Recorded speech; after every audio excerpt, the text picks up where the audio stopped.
Hi y'all, Jenny Shaw from Barefoot Abbey here. I'm going to jump on right quick and see if we can do this without any interruption. We'll see how that goes. So you might know me from the Baby Proof Your Homeschool podcast or from our video hymn study, Singing with the Saints. And today for our Monday Music Musings, we're going to talk about the final topic in our series on folk songs, and that's just avoiding some common pitfalls. And the main one I'm going to talk about today is the fact that sometimes we can run into some text that is maybe not as kind or clean as we might hope for. And I just really wanted to address that and just kind of as a PSA reminder type of deal.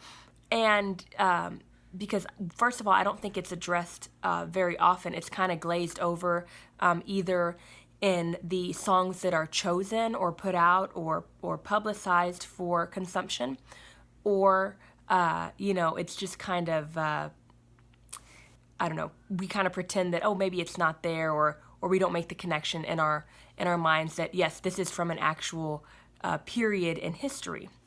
And as we talked about in the first episode for our folk song series, these are primary sources. Folk songs are primary sources. They are the thoughts and ideas, the beliefs of a certain time in history, and even more specifically, of that author. So there's going to be, different ones are going to be coming from different, perspectives. So there's always going to be a pro and there's always going to be, an against. And you can usually find one for each of those sides. And two of the main times in history or periods of history where we draw folk songs often, and the more popular ones are for the time of Laura Ingalls Wilder. It's going to be that post-Reconstruction, post-Civil War time. And there were a lot of, still negative perspectives on certain groups of people. And those are going to be present sometimes in the verses of these folk songs. One main one is "O Susanna." So there's a verse in there that's a little racy. And, so these are things that we're going to have to make a decision about. And another time period is, if you are of, the Scotch or Irish descendants, then you have, those Jacobite folk songs. Those are very popular. We have to remember that those are from, a time period of war. And there was great opposition between the English and the Scotch at that time. And, they didn't often, say nice things about the opposite party. So those things are going to come out in certain songs. So there's basically two ways that you can address this. I wouldn't write off folk songs altogether. So that's the third option, but I really don't have that on the table for our family.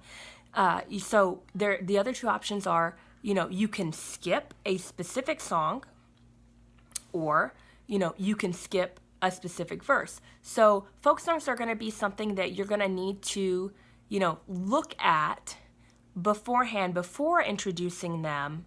If you're just looking at a compilation CD or, pulling up a list on Spotify, things like that. If you're just typing in folk songs and then going off of what's being pulled up that way, I would definitely, do a pre-listen to that. And, if it's in an educational set, things like that, I wouldn't worry about that. But if you're just looking on your own, maybe something that's not even for, like an educational CD, things like that, then yes, I would do that. So then those are just two options that you have there. And share, if you have any others, please share them with us here. And then, I'll share them with everybody else. I'd be happy to. So those two are, doing the song. So continue to listen to the song, and, you don't listen or sing or learn that questionable verse. And the second one is, you just maybe skip that song and find another song from that period that you can, substitute there. So the one I mentioned was Oh Susanna, and I mean, that's very popular. So the great, consensus on that one is that, you just don't sing that questionable verse because it's just so ingrained in our culture, that American history side. So those are a couple things that you can do just to avoid that common pitfall of folk songs, because they are, a piece of history. So there is going to be that history entrenched in them that you're going to have to deal with.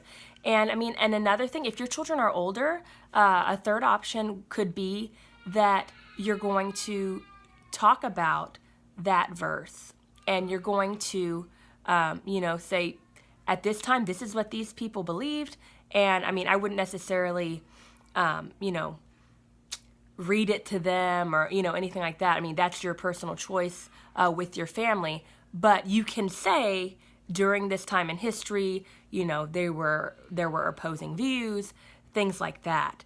And then address the historical, issues of the time, but not necessarily ingrain those, words on their heart. So I just wanted to talk about that a little bit because it's, I think, assumed, but, so much assumed that it is a part of history and things like that, that sometimes it's not touched on, so we don't make that connection. So I just wanted to make y'all aware of that and give y'all some ideas for your family to, choose, how you wanted to handle that. So until next week, be sure to, let me know if you have any questions or ideas for future episodes. And we'll be back here next Monday. Until then, just keep making a joyful noise.